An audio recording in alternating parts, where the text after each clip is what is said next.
భారతదేశానికి స్వతంత్ర దినోత్సవం ఇండిపెండెన్స్ డే అత్యంత పవిత్రమైన చారిత్రాత్మకమైన రోజు. ప్రతి సంవత్సరం ఆగస్టు 15న మనం ఈ వేడుకను ఘనంగా జరుపుకుంటాం. దీని ప్రత్యేకతలను కొన్ని ప్రధానాంశాలుగా తెలుసుకోవచ్చు. బానిసత్వం నుండి విముక్తి.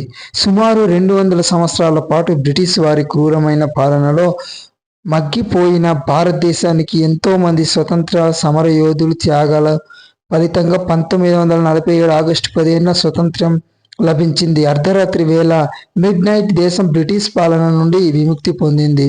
త్యాగమూర్తుల స్మరణ.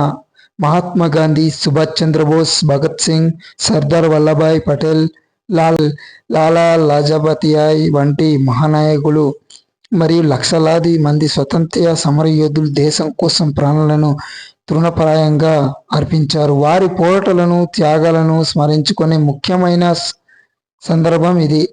జాతీయ ఐక్యత మరియు దేశభక్తి. కుల, మత, ప్రాంతీయ భేదాలు లేకుండా భారతీయులందరూ ఒకే తాటిపైకి వచ్చి భారతదేశం అనే భావనతో జెండా పండుగను జరుపుకుంటారు. ఇది దేశం పట్ల మనకు ఉన్న భక్తిని, గౌరవాన్ని పునరుద్ధరిస్తుంది. అధికారిక వేడుకలు. ఎర్రకోట వేడుక. ఈరోజు భారతదేశ ప్రధానమంత్రి ఢిల్లీలోని చారిత్రాత్మక ఎర్రకోటపై జాతీయ జెండాను ఆవిష్కరించి దేశాన్ని ఉద్దేశించి ప్రసంగిస్తారు. వందన సమర్పణ. త్రివర్ణ పథకానికి గౌరవ సూచకంగా త్రివిధ దళాలు గౌరవ వందనం సమర్పిస్తాయి.